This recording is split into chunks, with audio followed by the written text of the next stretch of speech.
Good morning, good afternoon, good evening. This is Alan Burgos from the hashtag Walk with Lan channel. Welcome and welcome back to our channel. Guys, if you are not yet subscribed to our channel, please do it so now so that you can be a part of this growing family. Officially, we are now 10,270 subscribers. Konti na lang guys at magto 20,000 subscribers milestone na tayo. Maraming salamat po sa inyong lahat. Mabuhay po kayo. Ito po pag-usapan po natin today ay Trillanes. Gustong ipa-impeach si Sara Duterte dahil sa 4 na krimen. Alamin ang detalye. No? Kung hindi nyo pa po kilala si dating Senador Antonio Trillanes, ay siya nga ay dating senador at ngayon ay tumatakbo bilang mayor ng Caloocan City. No? So parang against siya, wait lang pa, parang against siya sa after po ng INC na rally ay tilabagang gusto niya talagang ituloy. Gusto niyang ilaban ang kanyang paniniwala na gusto niyang i-impeach ang Vice President Sara Duterte. Nanawagan na nga po ang minority, no, na gusto nila ay pagkakaisa, no? Bakit kaya hindi na lang sabihin ni dating Senador Antonio Trillanes, ipagkasundo na natin si Vice President Sara Duterte at si Pangulong Bongbong Marcos, mag-usap na sila at plantsahin ang mga paghihidwahan, no? Something like that. Di ba? Dapat mag-meet sila between the lines. Yan pa tawag doon, di ba? Mag-meet sila halfway. Kumbaga, kung gusto ipatanggal si Romualdez, tanggalin, no? Kung si First Lady Lisa Marcos sa Amerika muna, 'di ba? Para manahimik ang bayan at pagkatapos niyan palitan. Kunwari, GMA ang speaker, tapos neutral lang, trabaho lang, no? Trabaho para sa oportunidad, hindi ayuda Pangit po yung ayuda pipila ka, ayuda, pangit po 'yon, no? Ang po ay oportunidad, no? Skills development, yan, no? Siguro pautang na babayaran naman talaga. Okay? Training para sa puhunan, may training para sa negosyo, ganon, 'di ba? Farm to market roads, okay? Infrastructures, marami pa pong iba, oportunidad para sa Pilipino, no? Libreng sakay para naman pag-apply niya ng trabaho or pag niya process ng permit, something like that. Hindi nakabawas pati, di ba? Okay? Pagpapabawas ng presyo ng bigas, di ba? Mga ganung bagay. Oportunidad ang kailangan ng Pilipino. Masisipag naman itong mga to Hindi talaga oportunidad po talaga. Okay? Something like that, no? Libreng gamit para sa pagsasaka, no? Yung loan program, something like that. Marami pang iba, no? Bakit kaya hindi po i-suggest yan ni dating Senador Antonio Trillanes? Para naman baka may masmasan ang INC dyan sa Caloocan at sabihin, sige, mag-Trillanes na muna tayo, no? Kalimutan muna natin malapitan. Pero, yung mga ginagawa ni dating Senador Antonio Trillanes ay tilabagang lumalayo talaga siya sa mga mamamayan ng Caloocan City. Alam niyo naman, marami pong mga Duterte dyan, di ba? Di ba? Marami po tayong kilala dyan sa Caloocan na mga Duterte. Hindi, pero si mga Duterte yung programa at yung tatak Duterte. Yun po yung sinasabi natin. Ako mas gusto ko yung war on drugs. Okay? Ayan. Okay? Mas gusto ko yan. Okay? Mas gusto ko yung build. Mas gusto ko yung no smoking policy. Yung pupunta ka pa sa malayo para mag-smoke doon.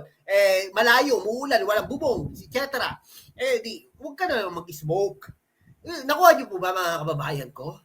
Ayun po ang sinasabi natin. Ngayon, ano sinasabi na? Quits lang. Ano ba to? No way, Trillanes wants Sara Duterte impeach over 4 crimes. Sige, para for the sake of discussion, tingnan natin ano ba yung 4 na crimes yun. For former Senator Antonio Trillanes IV, Vice President Sara Duterte must not be allowed to get away with 4 alleged crimes. No? Siyempre, yung mga crimes na to, abogado sasagot, di ba? Pero,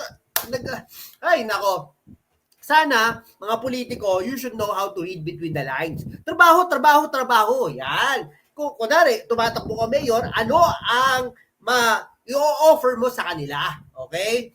Hindi lang yung bigas, half kilo. Hindi lang ganon. Hindi lang, sana po kung makakapagbigay ako ng trabaho, no? Sa mga taga-Caloocan, ganun na po. At saka mag-concentrate ka na mahal na senador sa local. Hindi ka na tumatakbo bilang senador eh. Hayaan mo na sila.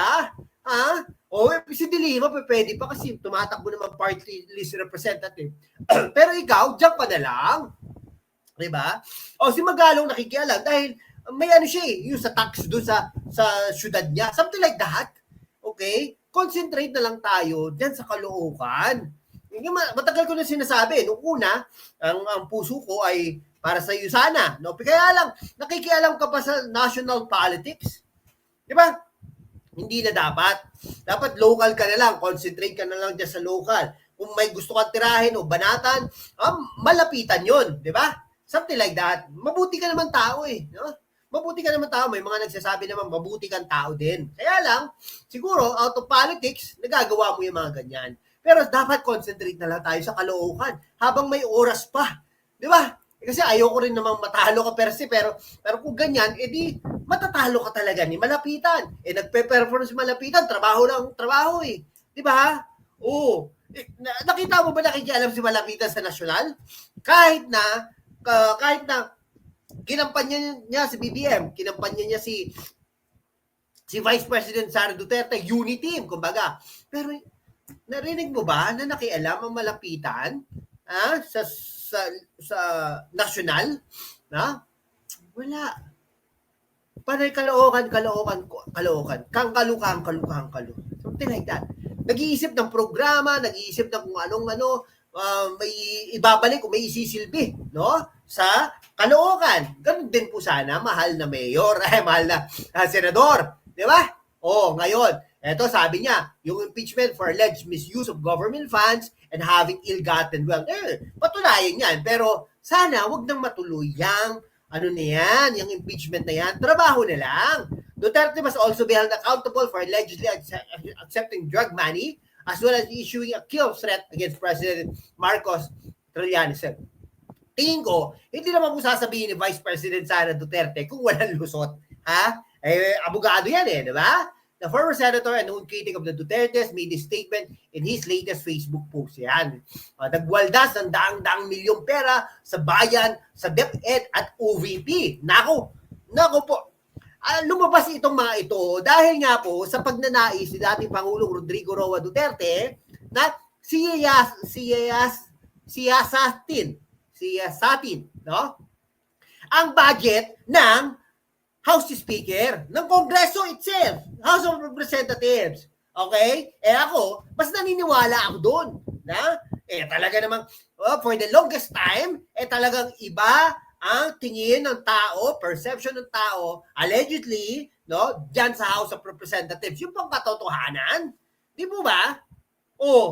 Pero marami pong mababait na tao dyan sa House of Representatives. Pero sinasabi ko, kung nag-agree sila, sige, open na natin. Lahat po i-open na natin. Office of the President, Office of the Vice President. Hindi ko po hindi ko po tinatago ang Office of the Vice President. Sige sa atin nyo kung gusto nyo. Siya sa atin. Kaya lang, dapat pare-parehas na. Senado, yan, di ba? Yung bilyon na budget dyan sa building nila, dyan sa House of Representatives, yung mga ayuda na yan, etc. Mga local governments, including Pasig, lahat na.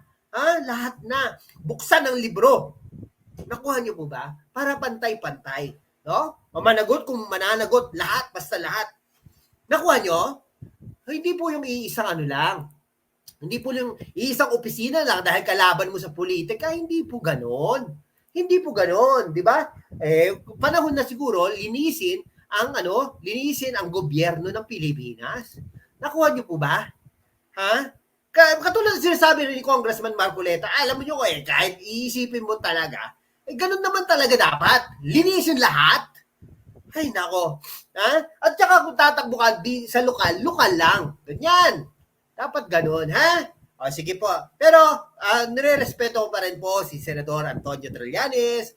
Yan, sa good luck sa iyong kandidatura dyan sa Caloocan City. Yun lang po yung payo ko po sana. Kalimutan mo ng nasyonal. Hindi ka na tumatakbo bilang senador ng Pilipinas. concentrate ka dyan sa Caloocan, mag-ikot-ikot ka na. Something like that. No? Isitahin mo na yung mga wrong policies and governance ng Caloocan City. Something like that. Mga ganung bagay. Diba? O kung gusto mong kasuhan mo na sila. Pero, huwag ka nang makialam, mahal na senador, sa nasyonal. Parang awa mo na. Concerned din tayo sa iyong kandidatura dyan sa Caloocan City. Kasi, parang ito na yung last hura mo. Kung ikaw ay matatalo dyan sa Caloocan City, ay baka naman ito na yung huling pagkakataon mo upang maglingkod sa bayan. Dahil hindi ka nga manalo sa pagkasenador Or pwede rin, party list representative magdalo. Something like that. Or district representative later on dyan sa Caloocan City. Pero this time around, ay nako, yun lang po ang payo po natin. Hanggat maaari, kung gusto mong manalo, yun po ang ating gawin. Ha? Sige po, hanggang dito na lang po mga kaibigan ko. Maraming salamat po sa inyong lahat. Mabuhay po kayo. #WalkWithLan!